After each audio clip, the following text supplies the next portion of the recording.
This is a disclaimer, an invitation to listen beyond the words. Dear listeners, as you prepare to lose yourself in the tapestry of this tale, spun with care and woven with countless voices, allow me a moment to reflect on the nature of storytelling itself. Words, like wayward stars, often shine with unpredictable brilliance. They illuminate, they resonate, but they can also flicker as they cross from tongue to ear. In this telling, where the art of the spoken word meets the boundless intricacies of language, there may be an occasional note that rings unexpected, a pronunciation shaped by a performer's unique cadence, a name rendered slightly different than imagined, a rhythm that dances to its own tune. These moments are not flaws, but gentle reminders of the heart behind the performance, breathing life into the story in its own vivid way. Rather than distractions, consider them the creases in an ancient map, the character of a voice etched with the echoes of the world it seeks to bring alive. They are the marks of a tale well told, alive with the imperfections that makes human. Lean into the magic, allow the story to wash over you, and trust that, no matter the shape of each word, the soul of the journey remains unchanged. Your willingness to listen with an open heart is the truest magic of all. The Adventure of the Three Gables by Sir Arthur Conan Doyle. I don't think that any of my adventures with Mr. Sherlock Holmes opened quite so abruptly, or so dramatically, as that which I associate with the Three Gables. I had not seen Holmes for some days, and had no idea of the new channel into which his activities had been directed. He was in a chatty mood that morning, however, and had just settled me into the well-worn low armchair on one side of the fire, while he had curled down with his pipe in his mouth upon the opposite chair, when our visitor arrived. If I had said that a mad bull had arrived, it would give a clearer impression of what occurred. The door had flown open and a huge Negro had burst into the room. He would have been a comic figure if he had not been terrific, for he was dressed in a very loud grey check suit with a flowing salmon-colored tie. His broad face and flattened nose were thrust forward, as his sullen dark eyes, with a smouldering gleam of malice in them, turned from one of us to the other. "Which of you gentlemen is Massa Holmes?" he asked.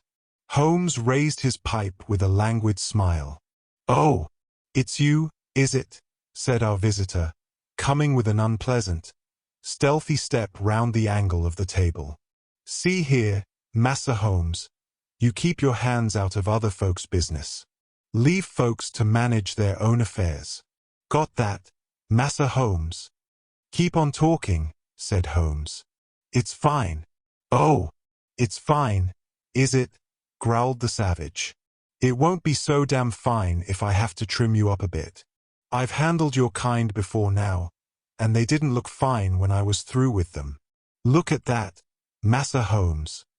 He swung a huge, knotted lump of a fist under my friend's nose. Holmes examined it closely with an air of great interest. "Were you born so?" he asked. "Or did it come by degrees? It may have been the icy coolness of my friend, or it may have been the slight clatter which I made as I picked up the poker." In any case, our visitor's manner became less flamboyant. "Well, I've given you fair warning," said he.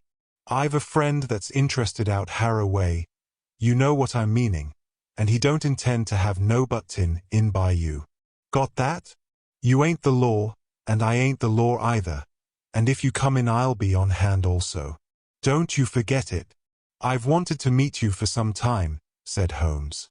"I won't ask you to sit down, for I don't like the smell of you, but aren't you Steve Dixie, the bruiser?" "That's my name, Massa Holmes, and you'll get put through it for sure if you give me any lip." "It is certainly the last thing you need," said Holmes, staring at our visitor's hideous mouth. "But it was the killing of young Perkins outside the Holborn bar." "What? You're not going?" The Negro had sprung back, and his face was leaden. "I won't listen to no such talk," said he. "What have I to do with this Perkins, Massa Holmes. I was trainin' at the Bull Ring in Birmingham when this boy done gone get into trouble. Yes, you'll tell the magistrate about it, Steve, said Holmes. I've been watching you and Barney Stockdale. So help me the Lord. Massa Holmes. That's enough. Get out of it. I'll pick you up when I want you. Good morning, Massa Holmes. I hope there ain't no hard feelings about this air visit. There will be unless you tell me who sent you. Why, there ain't no secret about that, Massa Holmes. It was that same gentleman that you have just done gone mention. And who set him on to it? Help me. I don't know, Massa Holmes. He just say, Steve, you go see Mr. Holmes, and tell him his life ain't safe if he go down Harrow way. That's the whole truth. Without waiting for any further questioning, our visitor bolted out of the room almost as precipitately as he had entered. Holmes knocked out the ashes of his pipe with a quiet chuckle. I am glad you were not forced to break his woolly head, Watson. I observed your maneuvers with the poker. But he is really rather a harmless fellow, a great muscular, foolish, blustering baby, and easily cowed, as you have seen. He is one of the Spencer John gang and has taken part in some dirty work of late which I may clear up when I have time. His immediate principal, Barney, is a more astute person. They specialize in assaults, intimidation, and the like. What I want to know is, who is at the back of them on this particular occasion? But why do they want to intimidate you? It is this Harrow-Weald case. It decides me to look into the matter, for if it is worth anyone's while to take so much trouble, there must be something in it. But what is it? I was going to tell you when we had this comic interlude. Here is Mrs. Mabley's note. If you care to come with me, we will wire her and go out at once. Dear Mr. Sherlock Holmes, I read. I have had a succession of strange incidents occur to me in connection with this house, and I should much value your advice. You would find me at home any time tomorrow. The house is within a short walk of the Weald station. I believe that my late husband, Mortimer Mabley, was one of your early clients. Yours faithfully, Mary Mabley. The address was the Three Gables, Harrow-Weald. So that's that, said Holmes. And now, if you can spare the time, Watson, we will get upon our way. A short railway journey, and a shorter drive, brought us to the house, a brick and timber villa, standing in its own acre of undeveloped grassland. 3 small projections above the upper windows made a feeble attempt to justify its name. Behind was a grove of melancholy, half-grown pines, and the whole aspect of the place was poor and depressing. Nonetheless, we found the house to be well furnished, and the lady who received us was a most engaging elderly person, who bore every mark of refinement and culture. I remember your husband well, madam, said Holmes, though it is some years since he used my services in some trifling matter. Probably you would be more familiar with the name of my son Douglas. Holmes looked at her with great interest. Dear me, are you the mother of Douglas Mabley? I knew him slightly, but, of course, all London knew him. What a magnificent creature he was. Where is he now? Dead, Mr. Holmes, dead. He was attaché at Rome, and he died there of pneumonia last month. I am sorry. One could not connect death with such a man. I have never known anyone so vitally alive. He lived intensely, every fibre of him. Too intensely, Mr. Holmes. That was the ruin of him. You remember him as he was, debonair and splendid. You did not see the moody, morose, brooding creature into which he developed. His heart was broken. In a single month I seemed to see my gallant boy turn into a worn-out cynical man. A love affair, a woman, or a fiend. Well, it was not to talk of my poor lad that I asked you to come, Mr. Holmes. Dr. Watson and I are at your service. There have been some very strange happenings.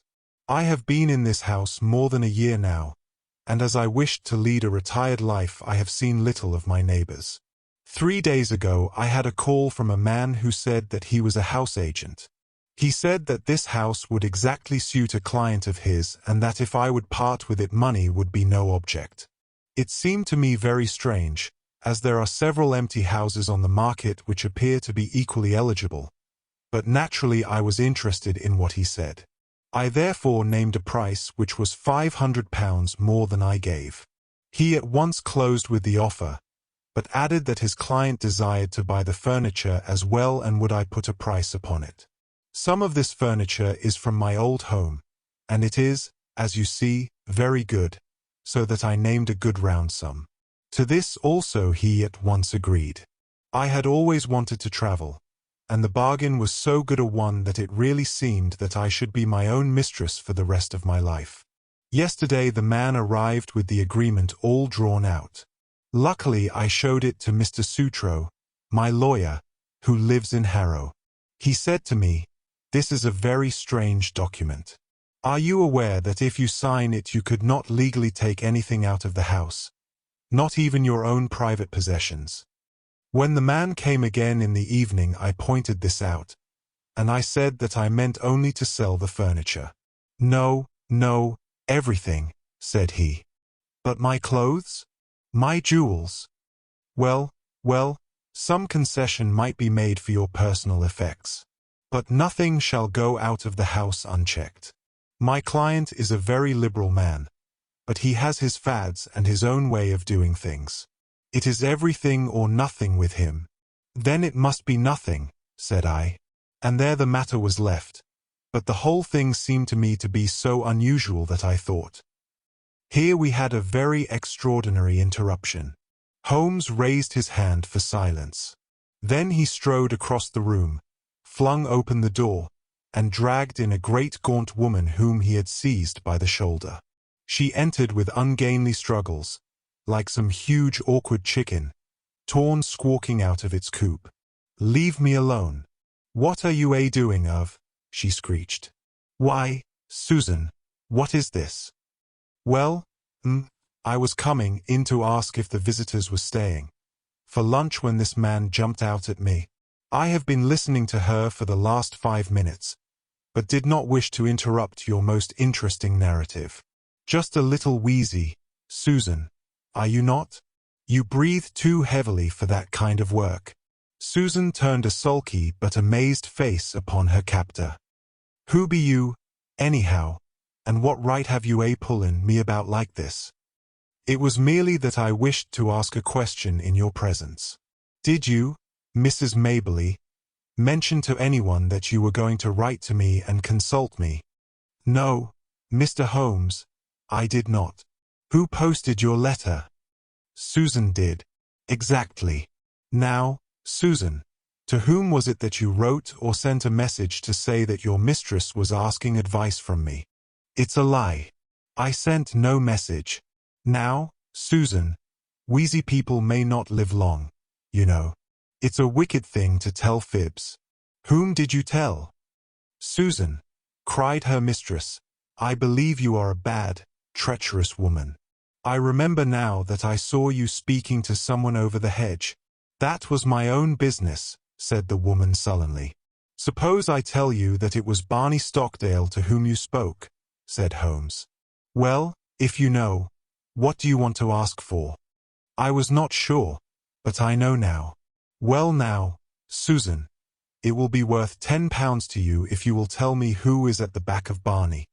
Someone that could lay down £1,000 for every 10 you have in the world." "So, a rich man?" "No, you smiled, a rich woman. Now we have got so far. You may as well give the name and earn the tenner. I'll see you in hell first." "Oh, Susan. Language. I am clearing out of here. I've had enough of you all. I'll send for my box tomorrow." She flounced for the door. "Goodbye, Susan. Paregoric is the stuff. Now," he continued, turning suddenly from lively to severe when the door had closed behind the flushed and angry woman, "this gang means business. Look how close they play the game. Your letter to me had the 10 p.m. postmark. And yet Susan passes the word to Barney. Barney has time to go to his employer and get instructions. He or she, I incline to the latter from Susan's grin when she thought I had blundered, forms a plan. Black Steve is called in, and I am warned off by 11 o'clock next morning. That's quick work, you know. But what do they want? Yes, that's the question. Who had the house before you? A retired sea captain, called Ferguson. Anything remarkable about him? Not that ever I heard of. I was wondering whether he could have buried something. Of course, when people bury treasure nowadays they do it in the post office bank. But there are always some lunatics about. It would be a dull world without them. At first I thought of some buried valuable. But why, in that case, should they want your furniture? You don't happen to have a Raphael or a First Folio Shakespeare without knowing it. No, I don't think I have anything rarer than a Crown Derby tea set. That would hardly justify all this mystery. Besides, why should they not openly state what they want? If they covet your tea set, they can surely offer a price for it without buying you out, lock, stock, and barrel. No, as I read it, there is something which you do not know that you have, and which you would not give up if you did know. That is how I read it, said I. Dr. Watson agrees, so that settles it. Well, Mr. Holmes, what can it be? Let us see whether by this purely mental analysis we can get it to a finer point. You have been in this house a year. Nearly 2. All the better. During this long period no one wants anything from you. Now suddenly within 3 or 4 days you have urgent demands. What would you gather from that? It can only mean, said I, that the object, whatever it may be, has only just come into the house. Settled once again, said Holmes. Now, Mrs. Mabley, has any object just arrived? No. I have bought nothing new this year. Indeed. That is very remarkable. Well, I think we had best let matters develop a little further until we have clearer data. Is that lawyer of yours a capable man? Mr. Sutro is most capable. Have you another maid, or was the fair Susan, who has just banged your front door, alone? I have a young girl. Try and get Sutro to spend a night or 2 in the house. You might possibly want protection. Against whom? Who knows? The matter is certainly obscure. If I can't find what they are after, I must approach the matter from the other end, and try to get at the principal. Did this house agent man give any address? Simply his card and occupation. Haynes Johnson, auctioneer and valuer. I don't think we shall find him in the directory. Honest businessmen don't conceal their place of business. Well, you will let me know any fresh development. I have taken up your case, and you may rely upon it that I shall see it through. As we passed through the hall, Holmes's eyes, which missed nothing, lighted upon several trunks and cases which were piled in the corner. The labels shone out upon them. Milano, Lucerne. These are from Italy. They are poor Douglas's things. You have not unpacked them? How long have you had them? They arrived last week. But you said, why, surely this might be the missing link. How do we know that there is not something of value there? There could not possibly be, Mr. Holmes. Poor Douglas had only his pay and a small annuity. What could he have of value? Holmes was lost in thought. Delay no longer, Mrs. Mabley, he said at last.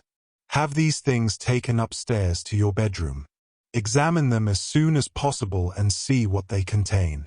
I will come tomorrow and hear your report. It was quite evident that the Three Gables was under very close surveillance, for as we came round the high hedge at the end of the lane there was the Negro prizefighter standing in the shadow. We came on him quite suddenly, and a grim and menacing figure he looked in that lonely place. Holmes clapped his hand to his pocket. Looking for your gun, Massa Holmes? No, for my scent bottle, Steve. You are funny, Massa Holmes, ain't you? It won't be funny for you, Steve, if I get after you. I gave you fair warning this morning. Well, Massa Holmes, I done gone think over what you said, and I don't want no more talk about that affair of Massa Perkins. S'pose I can help you, Massa Holmes, I will. Well, then, tell me who is behind you on this job. So help me the Lord. Massa Holmes, I told you the truth before. I don't know. My boss Barney gives me orders and that's all. Well, just bear in mind, Steve, that the lady in that house, and everything under that roof, is under my protection. Don't you forget it. All right, Massa Holmes. I'll remember.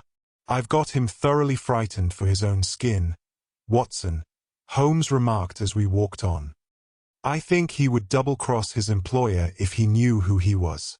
It was lucky I had some knowledge of the Spencer John crowd, and that Steve was one of them. Now, Watson, this is a case for Langdale Pike, and I am going to see him now. When I get back I may be clearer in the matter. I saw no more of Holmes during the day, but I could well imagine how he spent it, for Langdale Pike was his human book of reference upon all matters of social scandal.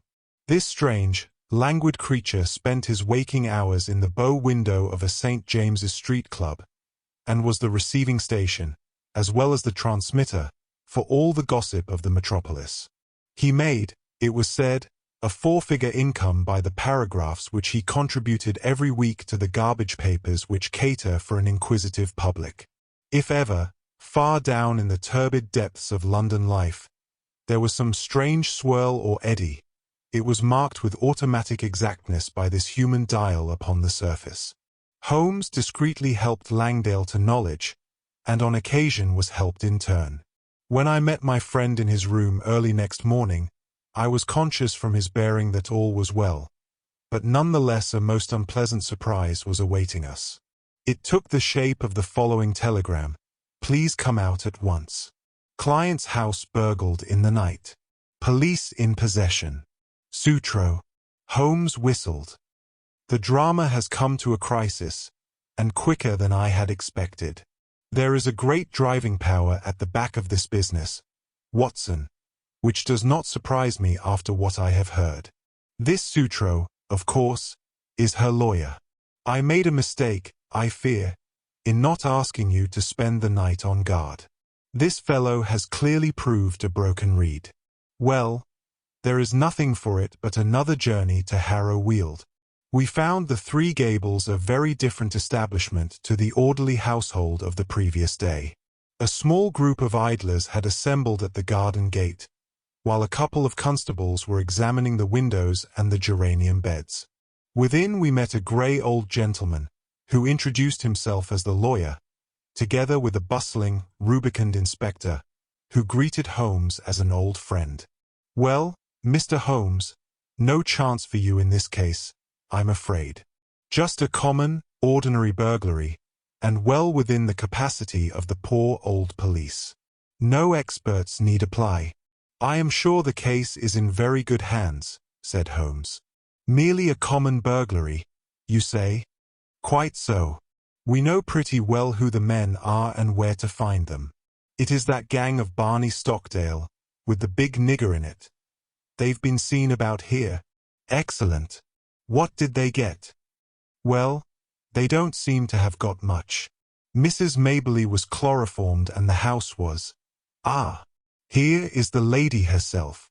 Our friend of yesterday, looking very pale and ill, had entered the room, leaning upon a little maidservant.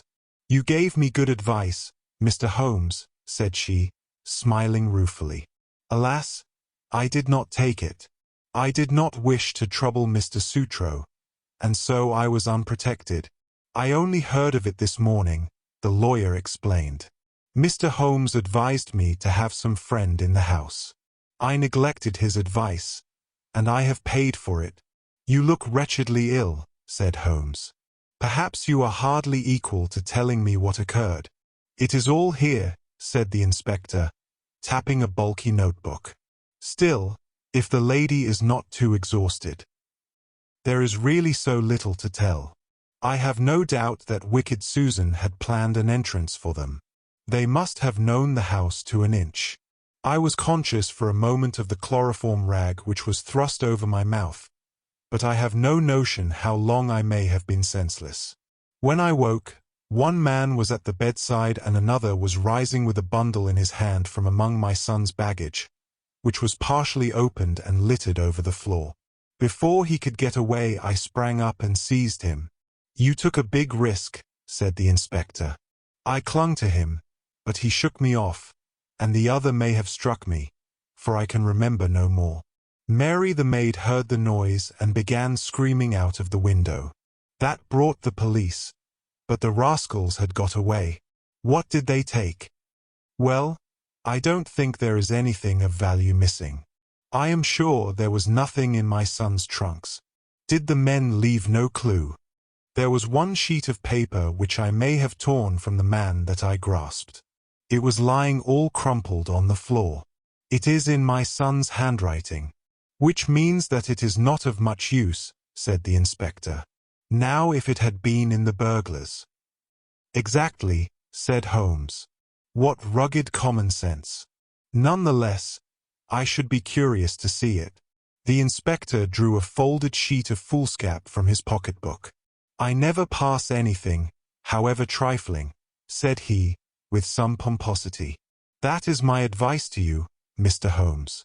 In 25 years' experience I have learned my lesson. There is always the chance of finger marks or something. Holmes inspected the sheet of paper. What do you make of it, Inspector? Seems to be the end of some queer novel, so far as I can see. It may certainly prove to be the end of a queer tale, said Holmes. You have noticed the number on the top of the page. It is 245. Where are the odd 244 pages? Well, I suppose the burglars got those. Much good may it do them. It seems a queer thing to break into a house in order to steal such papers as that. Does it suggest anything to you, Inspector? Yes, sir. It suggests that in their hurry the rascals just grabbed at what came first to hand. I wish them joy of what they got. Why should they go to my son's things? Asked Mrs. Mabley. Well, they found nothing valuable downstairs, so they tried their luck upstairs. That is how I read it. What do you make of it, Mr. Holmes? I must think it over, Inspector. Come to the window, Watson. Then, as we stood together, he read over the fragment of paper. It began in the middle of a sentence and ran like this. Face bled considerably from the cuts and blows, but it was nothing to the bleeding of his heart as he saw that lovely face, the face for which he had been prepared to sacrifice his very life, looking out at his agony and humiliation. She smiled. Yes, by heaven. She smiled, like the heartless fiend she was, as he looked up at her. It was at that moment that love died and hate was born. Man must live for something. If it is not for your embrace, my lady, then it shall surely be for your undoing and my complete revenge. Queer grammar, said Holmes, with a smile, as he handed the paper back to the inspector. Did you notice how that he suddenly changed to my? The writer was so carried away by his own story that he imagined himself at the supreme moment to be the hero. It seemed mighty poor stuff, said the inspector, as he replaced it in his book. What? Are you off, Mr. Holmes? I don't think there is anything more for me to do now that the case is in such capable hands. By the way, Mrs. Mabley, did you say you wished to travel? It has always been my dream, Mr. Holmes. Where would you like to go? Cairo, Madeira, the Riviera? Oh, if I had the money I would go round the world. Quite so. Round the world. Well, good morning. I may drop you a line in the evening. As we passed the window I caught a glimpse of the inspector's smile and shake of the head. These clever fellows have always a touch of madness. That was what I read in the inspector's smile. Now, Watson, "We are at the last lap of our little journey," said Holmes, when we were back in the roar of central London once more. "I think we had best clear the matter up at once, and it would be well that you should come with me, for it is safer to have a witness when you are dealing with such a lady as Isadora Klein." We had taken a cab and were speeding to some address in Grosvenor Square. Holmes had been sunk in thought, but he roused himself suddenly. "By the way, Watson, I suppose you see it all clearly." "No, I can't say that I do. I only gather that we are going to see the lady who is behind all this mischief." "Exactly. But does the name Isadora Klein convey nothing to you? She was, of course, the celebrated beauty. There was never a woman to touch her. She is pure Spanish, the real blood of the masterful conquistadors, and her people have been leaders in Pernambuco for generations. She married the aged German sugar king, Klein, and presently found herself the richest as well as the most lovely widow upon earth. Then there was an interval of adventure when she pleased her own tastes. She had several lovers, and Douglas Maberly, one of the most striking men in London, was one of them. It was by all accounts more than an adventure with him. He was not a society butterfly, but a strong, proud man who gave and expected all. But she is the belle dame sans merci of fiction. When her caprice is satisfied, the matter is ended, and if the other party in the matter can't take her word for it, she knows how to bring it home to him. Then that was his own story. Ah, you are piecing it together now. I hear that she is about to marry the young Duke of Lomond, who might almost be her son. His Grace's ma might overlook the age, but a big scandal would be a different matter, so it is imperative. Ah, here we are. It was one of the finest corner houses of the West End. A machine-like footman took up our cards and returned with word that the lady was not at home. "Then we shall wait until she is," said Holmes cheerfully.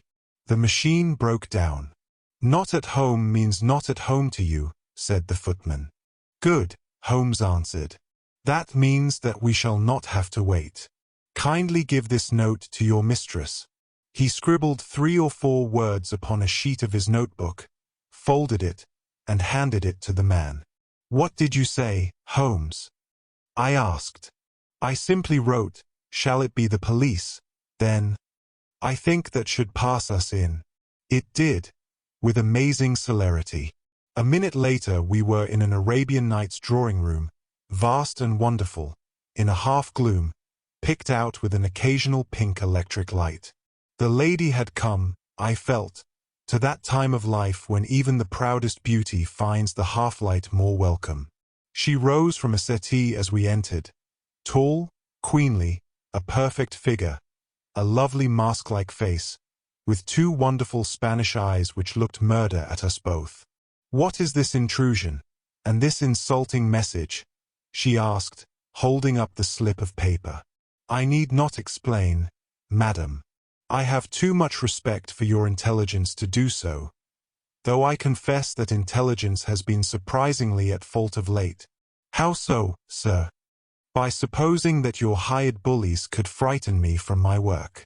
Surely no man would take up my profession if it were not that danger attracts him. It was you, then, who forced me to examine the case of young Maberly." "I have no idea what you are talking about. What have I to do with hired bullies?" Holmes turned away wearily. "Yes, I have underrated your intelligence. Well, good afternoon." "Stop. Where are you going?" "To Scotland Yard." We had not got halfway to the door before she had overtaken us and was holding his arm. She had turned in a moment from steel to velvet. "Come and sit down, gentlemen. Let us talk this matter over. I feel that I may be frank with you, Mr. Holmes. You have the feelings of a gentleman. How quick a woman's instinct is to find it out. I will treat you as a friend. I cannot promise to reciprocate, madam. I am not the law, but I represent justice so far as my feeble powers go. I am ready to listen, and then I will tell you how I will act. No doubt it was foolish of me to threaten a brave man like yourself. What was really foolish, madam, is that you have placed yourself in the power of a band of rascals who may blackmail or give you away. No, no, I am not so simple. Since I have promised to be frank, I may say that no one, save Barney Stockdale and Susan, his wife, have the least idea who their employer is. As to them, well, it is not the first. She smiled and nodded, with a charming coquettish intimacy. I see. You've tested them before. They are good hounds who run silent. Such hounds have a way sooner or later of biting the hand that feeds them. They will be arrested for this burglary. The police are already after them. They will take what comes to them. That is what they are paid for. I shall not appear in the matter, unless I bring you into it. No, no, you would not. You are a gentleman. It is a woman's secret. In the first place, you must give back this manuscript. She broke into a ripple of laughter and walked to the fireplace. There was a calcined mass which she broke up with the poker. Shall I give this back? She asked. So roguish and exquisite did she look as she stood before us with a challenging smile that I felt of all Holmes's criminals this was the one whom he would find it hardest to face. However, he was immune from sentiment. That seals your fate, he said coldly. You are very prompt in your actions, madam, but you have overdone it on this occasion. She threw the poker down with a clatter. How hard you are, she cried. May I tell you the whole story? I fancy I could tell it to you, but you must look at it with my eyes, Mr. Holmes. You must realize it from the point of view of a woman who sees all her life's ambition about to be ruined at the last moment. Is such a woman to be blamed if she protects herself? The original sin was yours. Yes, yes, I admit it. He was a dear boy, Douglas, but it so chanced that he could not fit into my plans. He wanted marriage, Mr. Holmes, with a penniless commoner.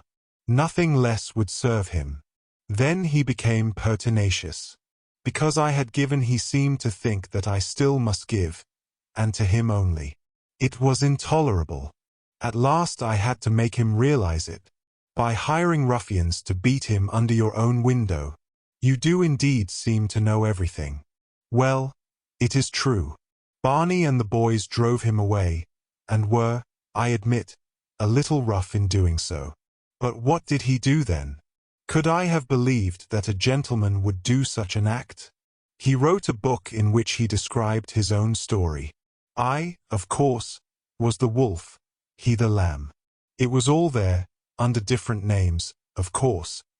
But who in all London would have failed to recognize it? What do you say to that, Mr. Holmes? Well, he was within his rights. It was as if the air of Italy had got into his blood and brought with it the old cruel Italian spirit. He wrote to me and sent me a copy of his book that I might have the torture of anticipation. There were 2 copies, he said, one for me, one for his publisher. How did you know the publishers had not reached him? I knew who his publisher was. It is not his only novel, you know. I found out that he had not heard from Italy. Then came Douglas's sudden death. So long as that other manuscript was in the world, there was no safety for me. Of course, it must be among his effects, and these would be returned to his mother. I set the gang at work. One of them got into the house as servant. I wanted to do the thing honestly. I really and truly did. I was ready to buy the house and everything in it. I offered any price she cared to ask. I only tried the other way when everything else had failed. Now, Mr. Holmes, granting that I was too hard on Douglas, and, God knows, I am sorry for it. What else could I do with my whole future at stake? Sherlock Holmes shrugged his shoulders. Well, well, said he, I suppose I shall have to compound a felony as usual. How much does it cost to go round the world in first-class style? The lady stared in amazement. Could it be done on £5,000? Well, I should think so, indeed. Very good. I think you will sign me a cheque for that. and I will see that it comes to Mrs. Maberly. You owe her a little change of air. Meantime, lady," he wagged a cautionary forefinger, "have a care. Have a care. You can't play with edged tools forever without cutting those dainty hands." Dear listener, we close the pages on another tale, a journey through words, imagination, and emotion. Here at the Falls Audiobook, where stories flow like a river's current, carrying you to distant worlds and uncharted depths, we thank you for joining us. As always, we invite you to linger a little longer. Subscribe to our channel to discover more stories waiting to be heard, each a cascade of voices, ideas, and artistry. And remember, every great story begins with a single word. Perhaps the next one will begin with you. Until our voices meet again, may your days be filled with quiet moments, rich pages, and the soothing sound of a story well told. This is the Falls Audiobook, signing off.